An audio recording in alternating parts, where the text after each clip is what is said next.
Does Stephen Curry have one more big surprise left in him for fantasy GMs? Welcome to the Fantasy NBA Today podcast, a sports ethos presentation hosted by yours truly, Aaron Bruski, and FSWA Hall of Famer Steve, Dr. A. Alexander. Welcome to our viewers on Twitter and on YouTube. Today, we're going to be talking with the man that drafted Stephen Curry in our expert mock draft last week. You guys know him as Sloan Piva of the Sporting News. And before we get into it with Sloan, if you guys have any questions, if you're on Twitter especially, head on over to YouTube so you can get your questions possibly answered on show. And then if you're just reading a tweet at some point in time and you want to get your questions answered, just reply to the tweet at Ethos Fantasy NBA. And also, please like, review, share the show, thumbs up, all that good stuff helps us out and keeps the trains running on time over here. So before we bring in Sloan and before we talk to Doc, let's quickly shout out our sponsor. BetOnline is the world's most trusted betting platform and your number one source for all things football. BetOnline also has every stat, matchup, breakdown, and even live odds and spreads to bet on during the games, including the largest catalog of odds on everything from football, MLB playoffs, NHL, NBA, and even political props.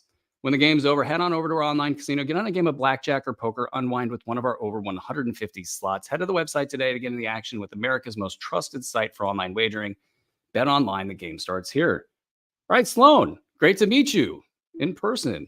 Great job at the draft. You had your hands full, I hear, from our pre-show banter. It was good to finally get you on the show. And I want to talk with you about Stephen Curry and just kind of what you did in this draft. Also get your thoughts on some draft strategy stuff, take some questions from the crowd, all that good stuff. But how you doing, man?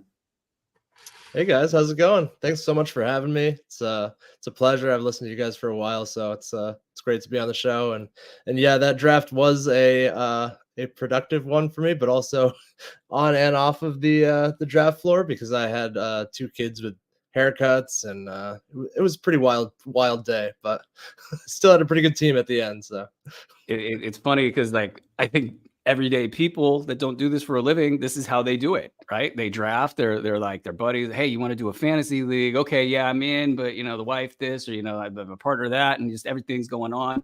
And you're like, okay, well, I could do it, but I got to do it while my kid's getting a haircut. And there's this added element of challenge to try to get your team right while doing it all through the chaos. But you got it done and you had a good draft. So we'll talk about all of that. But before we get into nuts and bolts of fantasy talk, like for folks that don't know you, first of all, you can follow him at Sloan Piva. It's SLOAN, P as in Paul, I, V as in Victor, A on Twitter/X. How did you get into this crazy thing we call fantasy? What was your path to writing for the Sporting News? Oh, it's a great question. Well, I've always loved sports and I've always loved writing. So the dream was always to be a journalist. And then, I started college and was an English major in the early 2000s. So when I started college, I thought I was going to be a newspaper writer and everything would be hunky-dory there. But as we know, things have changed a little bit in journalism, and print publications are practically extinct at this point. So things changed quite a bit. I ended up just doing a lot of freelance writing and working other full-time jobs while keeping the dream of writing alive, and got into fantasy and betting as sort of a couple of niche freelance jobs, and kept getting noticed and kept helping out the startups and stuff. And we had a partnership with one of the startups that I worked for, BetQL. We had a partnership with the Sporting News, and I had a couple of columns with them. And one thing led to another. After about 6 months of working with them off and on, they ended up starting a betting and fantasy vertical and asked me if I wanted to join full time. And at the time, I had a 2-year-old daughter, and my wife was pregnant with our son. She was about 8 months pregnant, and I said, "All right, yeah, I'll quit hospitality." I was a full-time hotel manager at the time, so I completely shifted my life and ended up getting a full-time job at the Sporting News, and the rest is history. So I do a lot of betting analysis for the Sporting News. I do a lot of fantasy stuff for them, and I also just did a full preview, fantasy basketball preview for Athlon Sports NBA magazine for this season. So pretty exciting. It's exciting to see you guys working out there, because I know I've done a couple of shows with the QL guys, and then as far as Athlon goes, I'm seeing a lot of them out there in just sort of the news and when I'm searching for news, I'm finding a lot of Athlon Sports. and that's great. I like to see it's not old school media, but just like I like the idea that we're not all just kind of like migrating to become Twitter, YouTube people. That there is actually a brick and mortar presence in this industry to sort of stabilize it. And I think what you guys have been doing there is great. And following your work, I love the fact that you're opinionated with your takes and that you're just ready to get after it in multiple sports. And so that's just been awesome to follow as you've kind of made your way here into the fantasy space. What about like your, we're sitting here in draft week right now. We've had a lot to talk about in this off season. So you probably may even be tired about like talking about winners and losers because like we've talked about it all month long. But as we're getting into this final week of draft season, what would you say are the two? It doesn't have to be two, one, two, three. Who's winning in the fantasy world right now, and then who's losing in the fantasy world right now? Oh, all right. Well, that's a good one. I'll start with the winners in my eyes. I think James Harden is a big winner from this offseason. I think he can return to first round value if he stays healthy. Of course, that's a big if. But I just think the departure of Paul George and of course Kawhi Leonard being Kawhi Leonard means that his usage is about to go up big time. A lot of people don't realize Harden finished as a low end third rounder last year, and that was with all those guys and with Westbrook. So I think he can just really go off this year. They're going to need him to just score lots of points and generate lots of offense, be a big playmaker for them. And I feel the same way about Steph Curry. I think Steph's going to have a really great year. I think it's going to be really exciting to watch, and he's going to be a great player to own in fantasy. So that's why you see in a few of the analyst mocks that I've been a part of, I'm grabbing him because I think he's slipping down further than he should in a lot of places. And then there's Cade Cunningham as well. I like him a lot. I think he finally emerges as a top 20 fantasy name in nine cats. I think, especially if you're punting turnovers, he's just a great guy to target in that second round. JB Bickerstaff's going to be huge for him. I think he's got a team with an identity around him now. He's got shooters around him, so that's another guy that I'm targeting pretty much everywhere. Do you want to talk about those winners, or do you want me to go right to the losers? Let's talk. I mean, well, the Steph one's super interesting. Like you got him 9th in our mock, I believe 9th, if that's correct. I saw him go, I want to say like 19th, 20 in a competitive money league. And I want to say like I was sitting there at like 22 or something, kind of like just like, what am I seeing here? And thinking, man, I might get Steph late in the second round. You kidding me? And then somebody scooped him up right before me.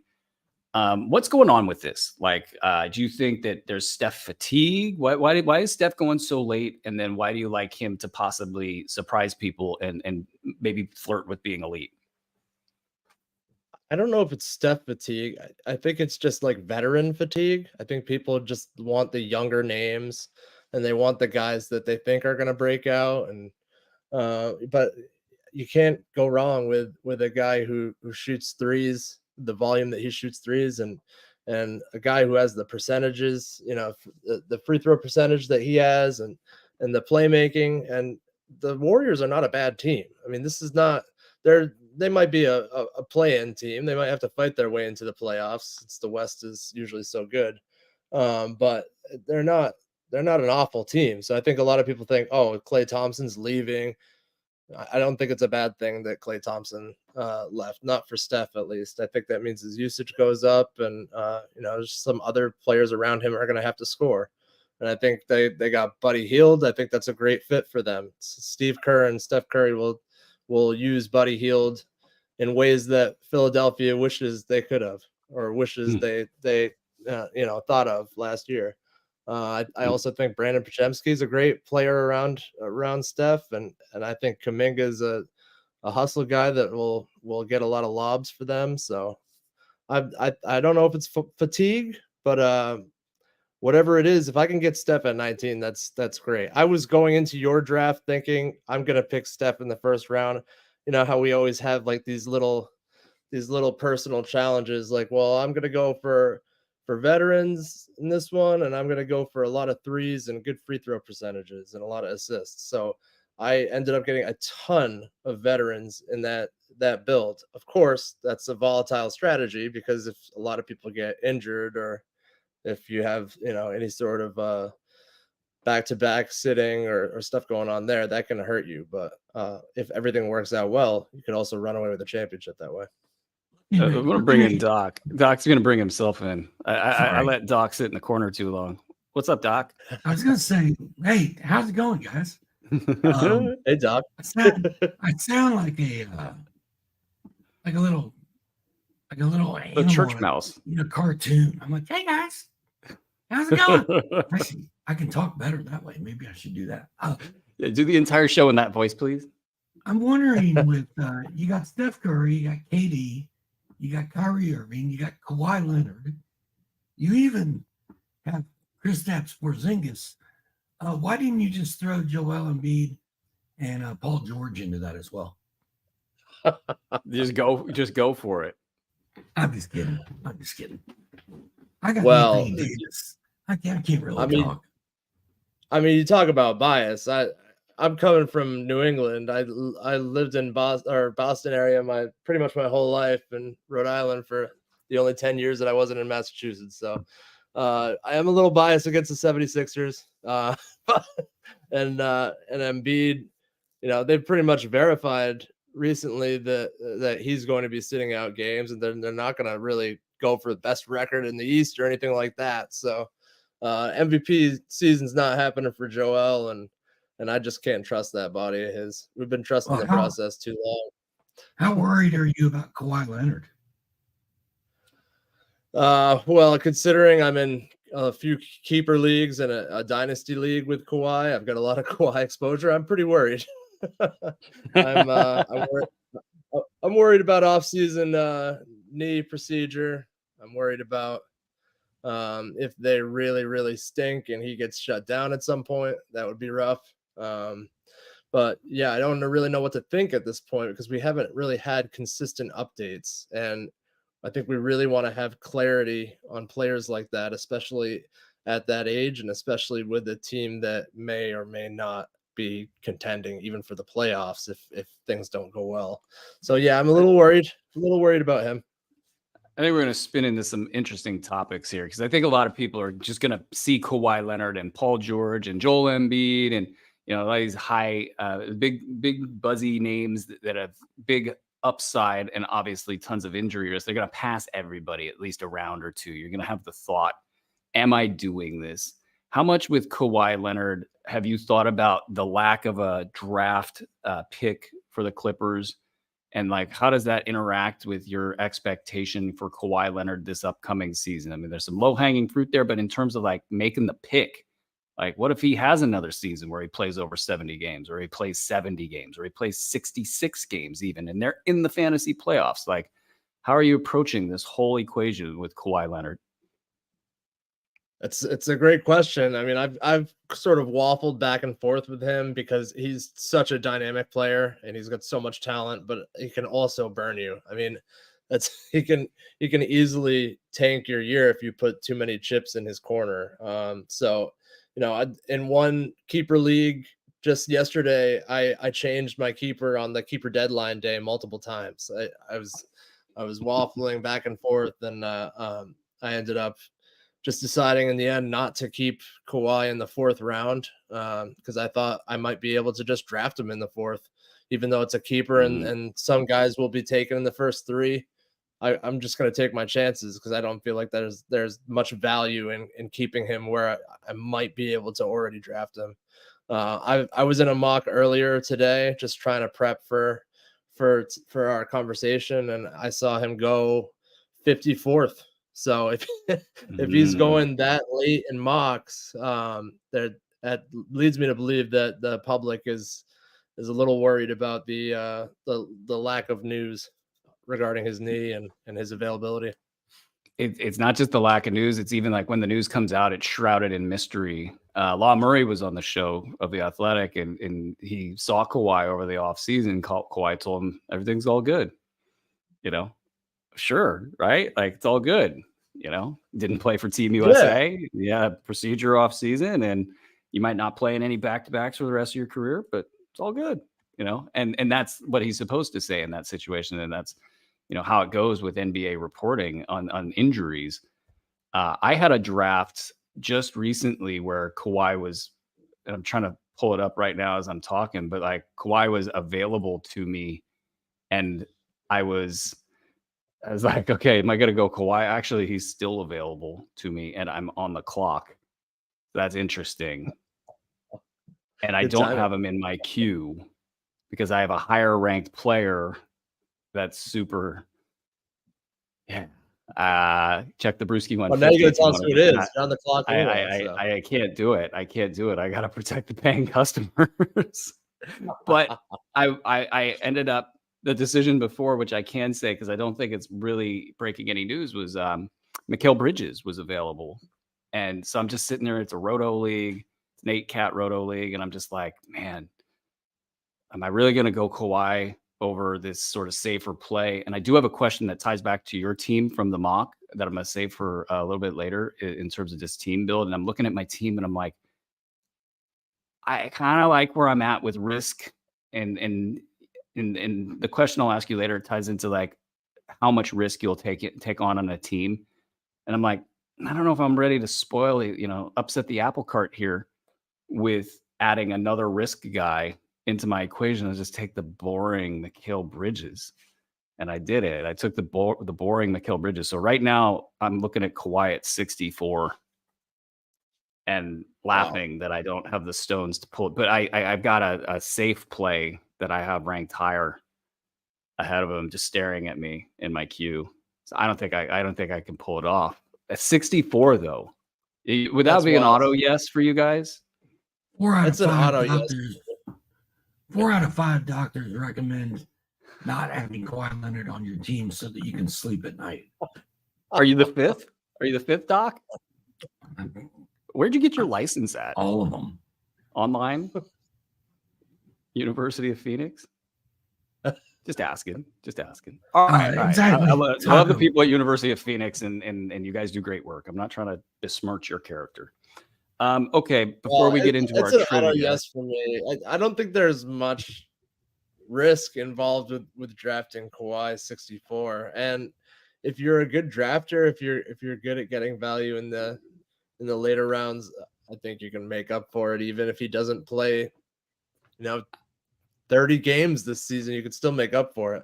But I'm glad I have an hour and 45 minutes on this pick, by the way. I get to think about this during our show, after our show, and then I might pull the trigger. It's just I have a higher ranked player without the risk in my rankings. So I get less risk and what I see as a projected higher value. So I'm waffling here because I think Kawhi at 64 is stupid. Like, I think somebody should do this. Like, I should do this. But yeah, that's just egregious. Again, options are plentiful. Let's spin this back to who's losing in this discussion right now of preseason, fantasy assets. Who do you think? We had a good answer when we asked this one yesterday. It was sort of under the radar. It was like the New Orleans Bigs, because nobody's sort of emerged there. Do you have anybody, that you think has sort of lost steam, even if maybe a niche loser of steam out there? Yeah, well, I think that in a lot of ways I'm avoiding the Mavericks just because I think a lot of people are overdrafting them just because of recency bias and watching them in the finals. So they're not really losers because of any sort of perceived talent or issues with playing the game of basketball. But I just think people tend to draft recent come up teams or players from those teams that have emerged and they overvalue them big time. Like Derek Lively's going earlier probably than he should in a lot of drafts, just because he's young and fun. But he has, severe limitations. Klay Thompson still has plenty of limitations as well. I think he'll be good for them, but not great.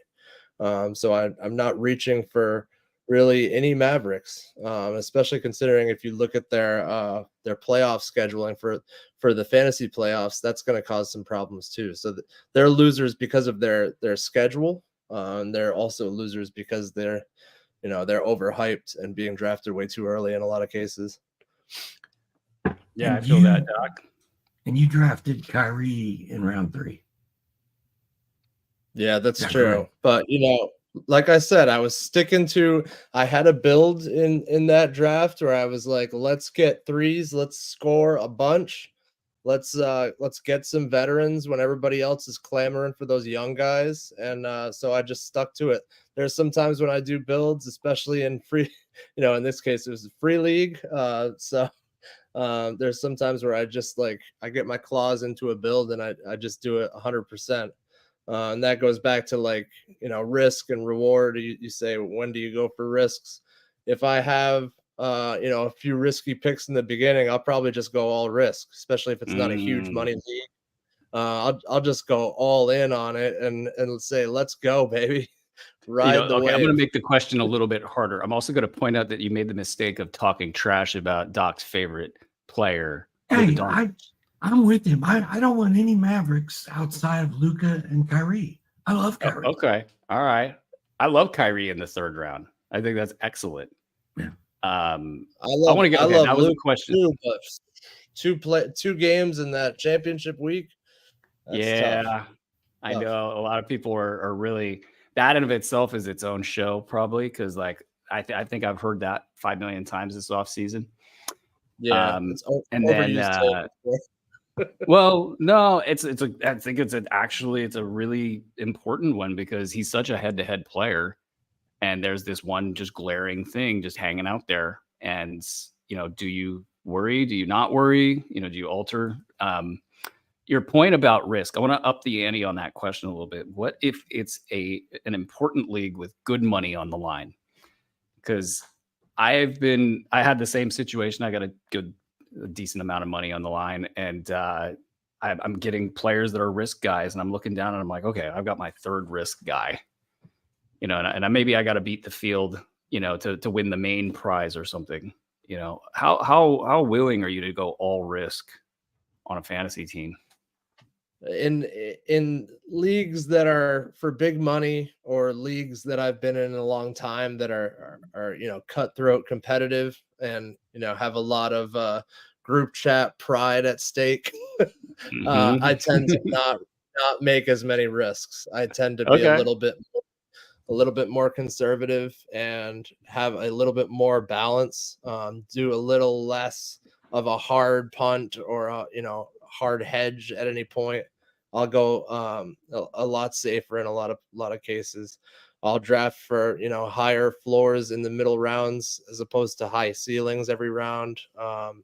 Whereas in the cheaper leagues, or sometimes the family leagues, if somebody's inviting me to a league and his aunt and his mom and his dad are in it, I'm like, okay, first of all, why are you inviting me to this? And second of all, I'm going to go crazy. You're about to see something weird. Let's get weird, guys. Why are you inviting me to this? I got a couple of those. It's not fair. It's not right, but I'll take your money. I don't know.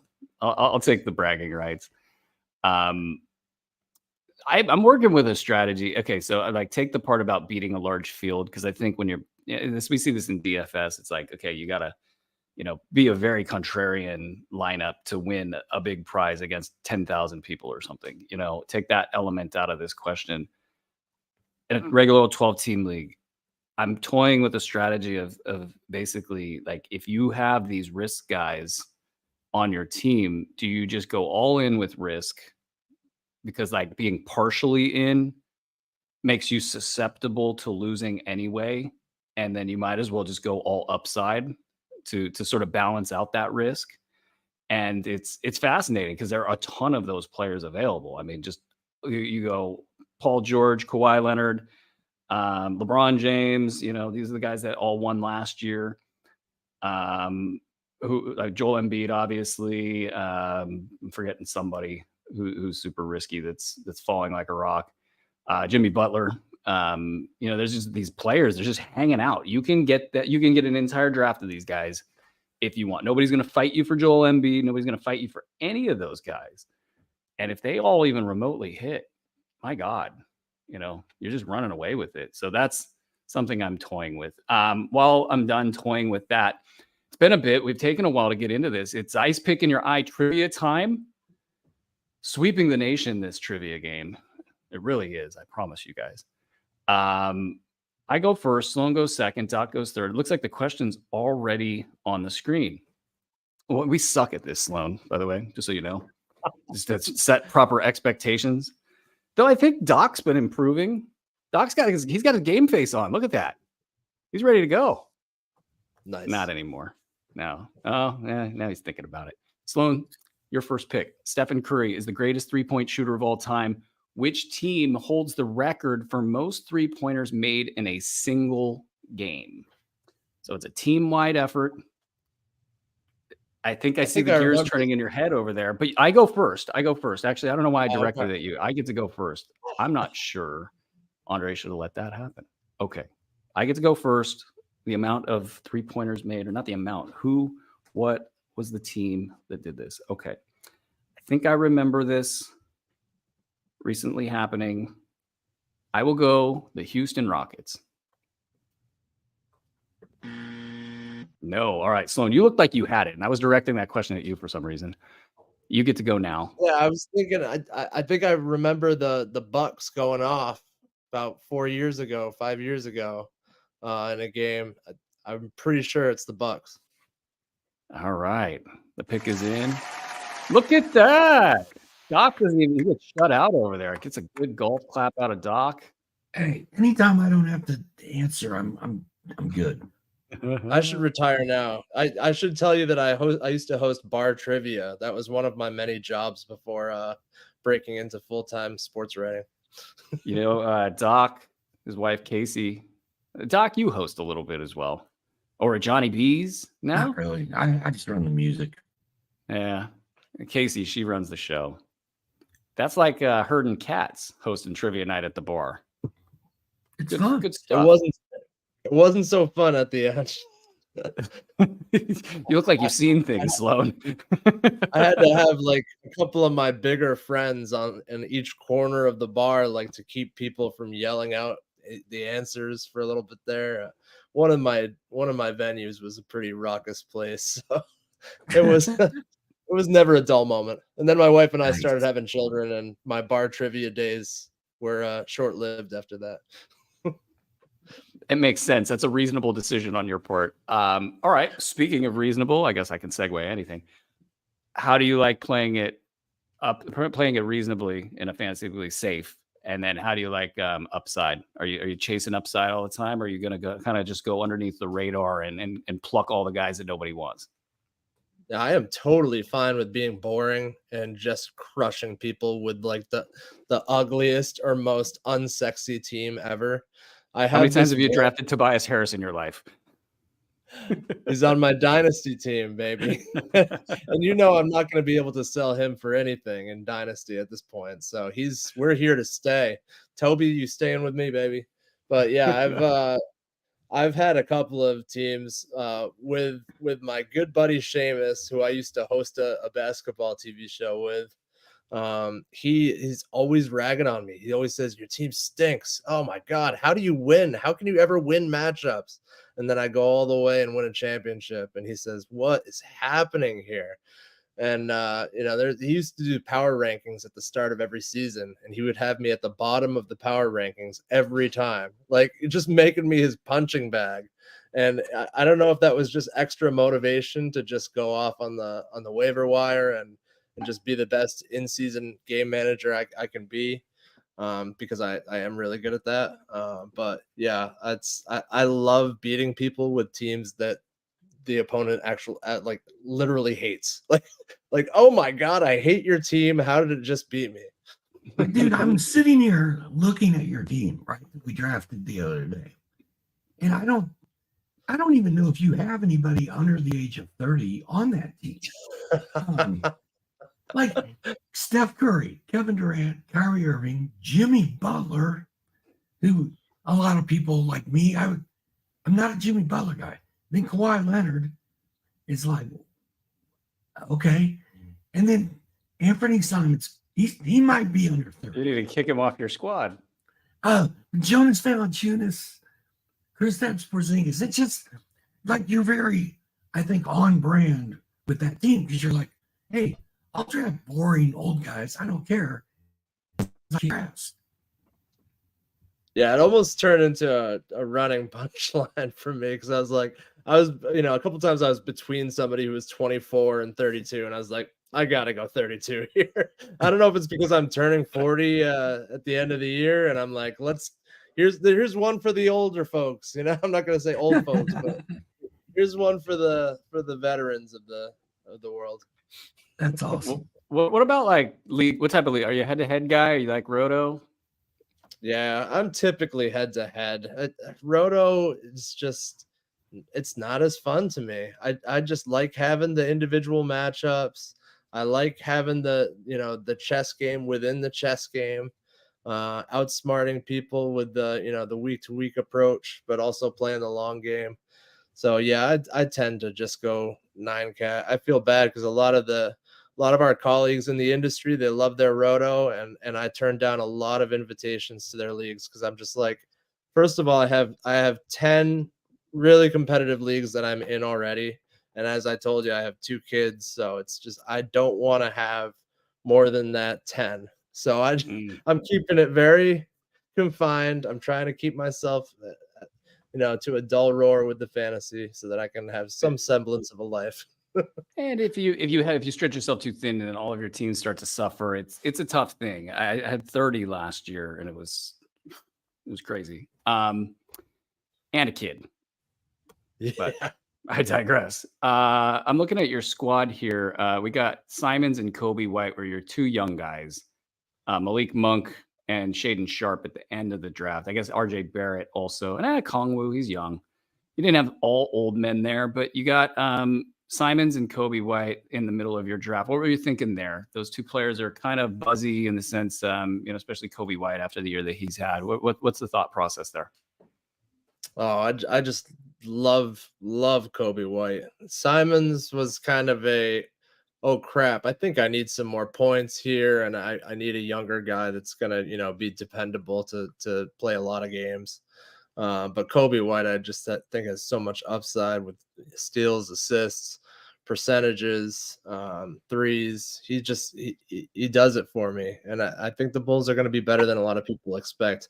Even my Bulls friends think that the Bulls are going to be awful, and I think when you have a team that could very well exceed expectations, I think some value can come out of that team during fantasy drafts.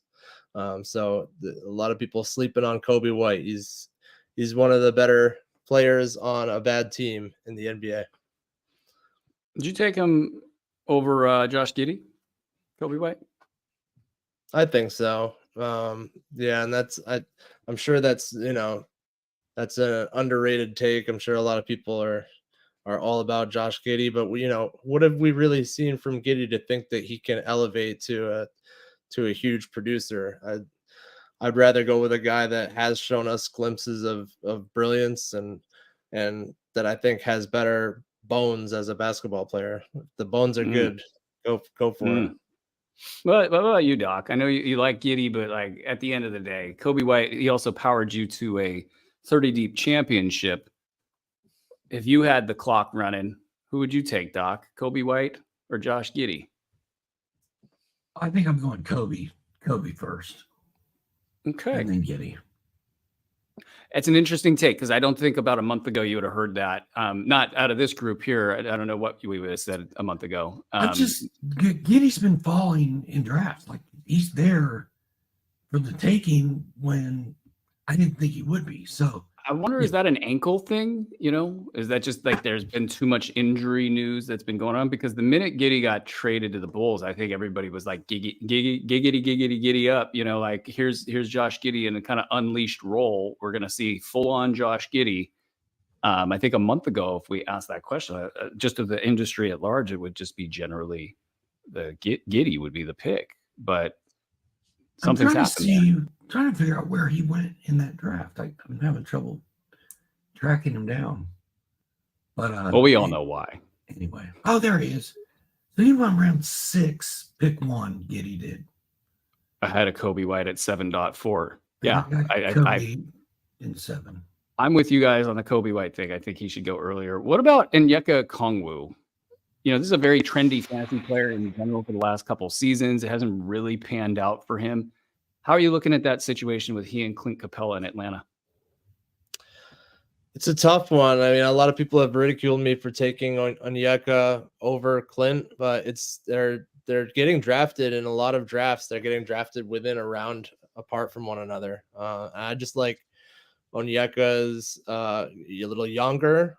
He shoots free throws a little bit better, and I think he's got more upside if he does end up in the starting role there. I really like him for that team, and with the coach that Atlanta has, Quinn Snyder's going to turn him into a really good player, really serviceable player. I don't think he's like a league winner or anything, but yeah, Onyeka's a really good player. I think if he gets a bump in minutes, he'll be really good.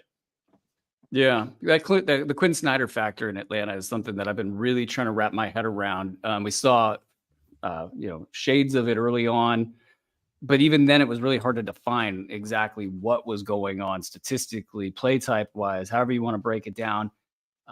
We know he's really a good coach. I think that's safe to say. And then just, can he get each of these young, athletic, and you got some really special players there. Jalen Johnson on the top of the list, a lot of lob action out of that offense. And then where could a Okongwu fit within that? Can he be a dribble handoff guy? Can he be a short roll guy? Can he stand in the corner and make some threes? There's some weird questions that I think would unlock upside. And then, of course, the defensive numbers. What about draft trends? You've done a ton of drafts. I don't know. What's your over-under on drafts? Like mocks, practice, 40? Well, I've found that there's some interesting trends in all the mocks that we've been doing lately. I've found that as opposed to most years, you can get assists and you can get rebounds, and sometimes you can even get blocks late. Whereas a lot of the time, the assists are just dried up by the end, like towards the later rounds of drafts. So, if you're able to get like Chris Paul's or Keontae George's or late assist producers, you might want to, go about your build a little differently in the middle rounds. And the same goes for rebounds. Don't worry about if you, go for a few guys who are great scorers, if you're getting them at value in the middle rounds, because you can get those rebounds later. Like you don't have to worry about, I'm not going to get anybody that can get 9 rebounds a game. There's plenty of value on the back end of drafts now for those categories, which is great. Yeah, I've been noticing that myself. And then what are you doing with the front or the middle of the drafts? Like, how are you filling that in? I'm running into a problem where I feel like there's just so many players available in general that I'm having a hard time figuring out kind of what to do with all of this goodness. Because if you have assists and you have blocks and you have rebounds at the ends of drafts, okay, well, theoretically, I should just be able to go and get other guys that do other things. But in that 2nd through 6th round territory, I'm just kind of, I feel like I'm not finding like the unicorn players that I want to do the opposite things that are available late in drafts. How are you handling that aspect of it? I think when in doubt in that situation, just go for the pure scorers who have maybe better usage rates or have a better defined role on their team. Just because I think a lot of the time what I always end up getting worried about at the end of drafts is, do I have enough scoring? And, scoring obviously factors into a few other cats like 3 points and playmaking. And so I will tend to get somebody who has a higher usage level, higher level of trust from his coach and the team around him. And then, later on down the line, build out with those ancillary categories that, maybe don't require as much scoring. Yeah, that's I like that. I like that a lot. Doc, have you, you notice anything in drafts that you're able to get certain guys late, and have you been reacting accordingly? Well, he mentioned assists and rebounds, and in the draft we're talking about, I got Scoot in the 8th, I got Keontae in the 9th, I got Tyus Jones in the 10th. So I went from having no point guards and no assists to having 3 starting point guards. And then I backed that up with Zach Edey. So there's a bunch of rebounds, probably some blocks. So you got to be careful. Nice. We talked about power forward scarcity. I think that's a real thing. You got to get your power forwards early. But I was pretty happy about getting 3, what I think could be pretty decent point guards that late in the draft. And because you mentioned the name, I just want to get your take, Sloan. How are you feeling about Zach Edey? I feel like he's like, if you just sort of look at basic projections, he's not going to do that much. But like he has this what if factor. What if he's really good? Where are you at with Zach Edey? Is he a target for you? I think as long as he's not going way too early, I think he's going to be good for what he's good for: rebounds and blocks and a good field goal percentage. I don't think they're going to give him a green light on any 12-foot jumpers anytime soon. And I don't think he's going to be huge in the high screen and roll into the basket and taking a couple of dribbles to the basket. I don't think that's going to happen. But I don't think anybody drafts Edey thinking that they're going to get anything, any big 30-point explosions or anything like that. But if you get a 12 rebound night and a 3 block night from him, you're going to be pretty ecstatic for the value that you're getting from him. So yeah, right. I like him as long as it's at the right point. Where Doc got him sounds like a good spot. Andre loved that trivia question so much. He's just left it on the screen. I love it. I love to get my digs in on Andre when I can. Got to get those digs in when you can. Okay, let's close this out by what 2 players? I'll ask both sides of this question, but what are there 2 players? It doesn't have to be 2. It could be 1 or 3 or whatever. If you want to go 10, you go 10. Who are you low in compared to the industry per se heading into this season? I mean, besides Joel Embiid? Besides Joel Embiid, I haven't found anybody caping for Joel Embiid except for it was like me a couple weeks ago. Not even caping, but like offering contrarian thoughts. Like maybe, just maybe. But okay, who else? I think I'm low on Anthony Edwards as well, and that's a very unpopular take. A lot of my friends are raising their eyebrows right now listening to me say this, but I'm not huge on him all of a sudden being a first rounder or beginning of the second round talent. I just think he's an amazing player to watch. He's a freaking human highlight reel, and I will never deny that.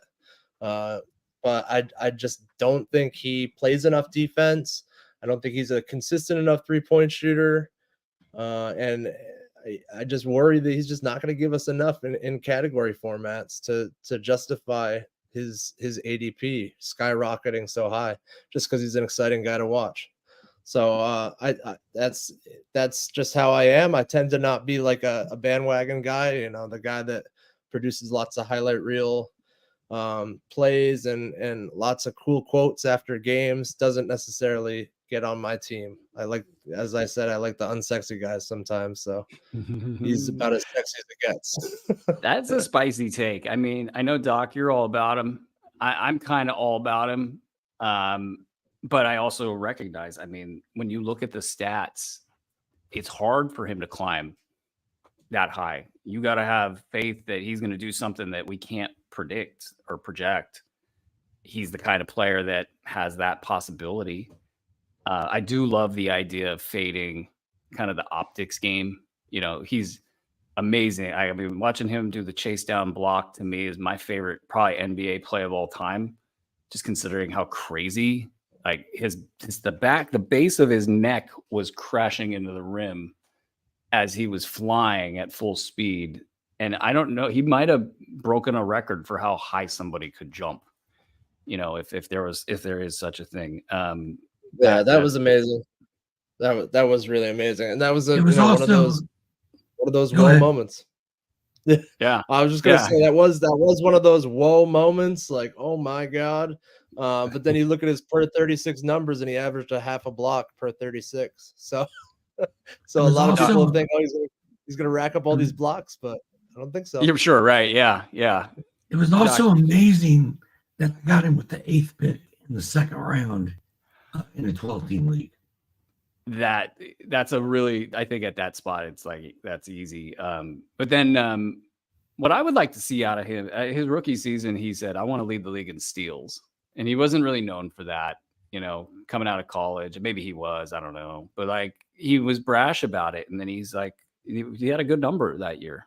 And I would like to see that, because without that, it makes it so hard for him to have first round value. He's got to really pick it up on that side of the ball and take that as sort of a personal challenge. And then if he does that, then things get a lot easier for him. Minus that, he's just going to have to be a volume guy. Anybody else you're low on heading into this year? I'm trying to think who else is a good one to mention. I guess I'm just a little low on LeBron as well. Just age and the worries about sitting out back-to-backs, and anything can happen. And I know as well as anybody, because I'm 12 days younger than him. The older we get, the tougher it is to keep running out there. So, there's a level that I'm willing to hit with my veterans, but 40, that's a no-go for me. So I'm fading him. It's amazing. Just amazing what he's doing. What about players you're high on heading into this season? Are you finding that you're high on some guys that other people aren't? I'm all about Cade Cunningham. I'm high on Paulo Banchero, and none of my friends and fellow analysts seem to be. Every time I mention Banchero, I feel like Dan Bespris shudders or something when he hears me drop his name.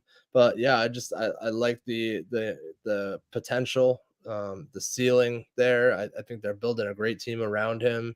And as long as you're punting turnovers, I think Banchero could be a second round pick for you. But yeah, you do have to take into consideration that he will turn the ball over quite a bit, and he won't always be great for field goal percentage. But besides that, I absolutely love him.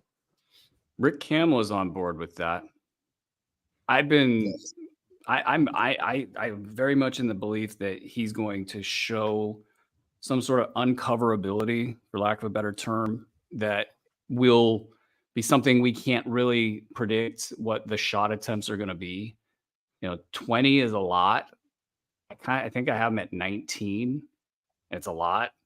And with that comes, in category formats, a more of like a top 50 play. And because in category formats, as everybody knows, he's just got the free throws, and the lack of defense is just drawing him backwards. And it's very damaging to his overall value. But if he can get 19 shots a game, that moves him to top 50 play. And if you're in head-to-head, you're punting turnover, whatever you're punting, you've got a lot of opportunity there.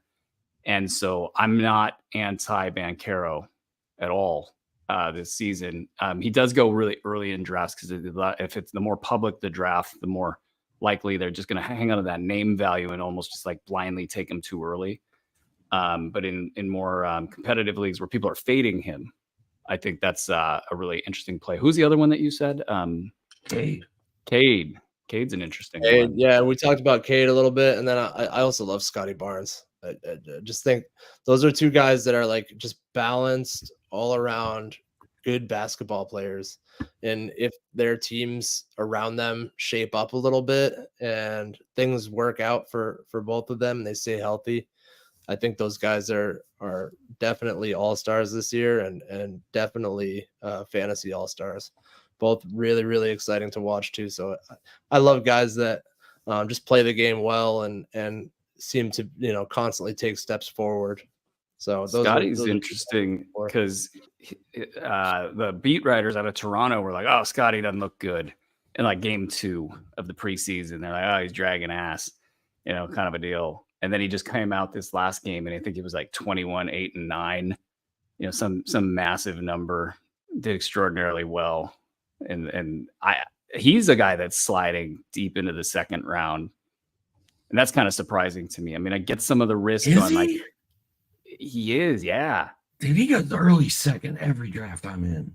I'll have to look and see where I got him, and I was kind of laughing. I've got him in one league. I love Scotty. Thank you, beat writers. I know, right? Thank you. Yeah, no, I got him. What's that? That's 12 plus 9. I think 21, dude. 21. What? I know. Yeah, that's I'm beautiful. happy. Especially I'm like happy. at the end of the teens and the early 20s, like who has more value and potential than Scotty, especially considering he's got the keys to the city. I mean, that's just his coach is willing to go to the mat for him. Yeah, I love it. I love it. Face of the league. I don't know. I'm still fired up from that speech. And then Cade is super interesting because I think the analyst community went big on him last year. I didn't. I dodged that one, thank God. And so I'm curious: is the analyst community like, are they scared to go for a second bite of the apple, and they're fading him again this season? Because this doesn't seem like the season to fade him. I'm not over the moon about him, but what's that, Doc? I've never been a Cade guy. What's your thought process there, Sloan? Yeah, I think it could be another case where we all picked a sleeper and then he emerged a year later. It's happened before with us, right? It's happened with Jalen Brunson, Tyrese Halliburton, Alperen Sengun. And I think Cade's that guy this year. We all picked him. Well, not Doc, but a lot of us picked him to be a sleeper last year, and he didn't quite materialize. But nothing in Detroit materialized. So right. It's like the American auto industry. It was a disappointment. I was so pro Monty too. I'm like, okay, good job. Go hire a good coach. Way to go, Detroit. You put your money where your mouth was. Awesome. What a disaster. But that was. I'm just hoping that he gets the higher usage, and Bickerstaff just says, go off, go make some plays for us. Take your role by the horns because we need you to absolutely go wild. I kind of hope that they trade Ivy too, because I think that unlocks a lot of potential for Cade as well. I think he needs shooters around him, and he needs to just be like the LeBron of that team. He just needs to take over and have the ball in his hands on every possession. If I watch the Pistons and I don't see him with the ball in his hands for 2 possessions in a row, I turn the channel off. I can't even watch him. Like, what are we doing? Like, he's supposed to be the man. Let him be the man. And he's good enough to do it. And I like the question of whether the veterans are going to crowd him out at all is an interesting one, because you did bring in some veterans, but they're not super usage guys. They're just going to overall improve the entirety of the team, and that how much of that factored into last season of them just being so bad that he could just never get going. That's interesting stuff. If you're targeting Cade, where are you grabbing him? What round? Late through 3rd round, early 4th, I believe, is like where I've typically targeted him. But it kind of depends on the build and how the rest of my league's drafting. A lot of the times I'll go case by case, and if I can get him at a better value, I'll be super happy. But and then he's also one of those guys that if you do miss him, you can make up for those stats elsewhere. So it's not the end of the world if you don't get one of your target guys. Absolutely. Well, hey man, this has been wonderful. Follow Sloan at Sloan Piva. That's SLOANPIVA. You can find his work at the Sporting News, and we want to do this a lot more. So hopefully we can get you on the show as soon as possible. Really good luck with you for you in the season, and yeah, it's going to do it for us here on Fantasy NBA today. We got a lot of stuff going on at the website, sportsethos.com, Bruski150 draft tracker. Doc's got his My Guys article. Rick Kamla's got his pop players that just released a couple days ago, and all sorts of great tools. Wait till you see the tools we have for you guys this season. Check it out, sportsethos.com. And with that, we're going to get out of here. Fantasy NBA today, presented by Bet Online, a Sports Ethos presentation. Till next time, ladies and gentlemen, be well.